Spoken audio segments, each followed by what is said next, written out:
എന്തിനാണ് ആരുടെ യോഗ്യതയുണ്ട്, സൈനിക യോഗ്യതയുണ്ട്, എല്ലാം യോഗ്യതയുണ്ട്. യോഗ്യത എവിടെ നിർത്തണം എന്നൊക്കെ ഉള്ളത് അതാണ് മുന്നണി. നമുക്കൊന്നും പറയാം.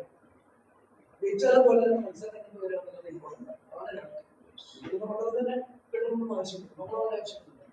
പക്ഷെ ഇതിന്റെ ജയിക്കുന്ന സ്ഥാനാർത്ഥികളാണ് നമുക്കല്ലോ നമുക്ക്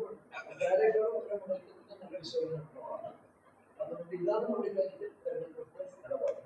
ഇനി നമ്മള് ദേശീയ തലത്തിൽ കൂടി കണ്ട് ഒന്നും കൂടി സാധിക്കാം.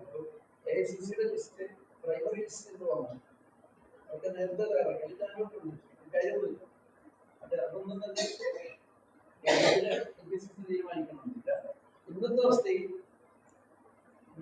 നമുക്കൊരു പിന്നെ ഘടകകക്ഷി ആയിരുന്നെങ്കിൽ മാറിയത് വലിയ സാധ്യത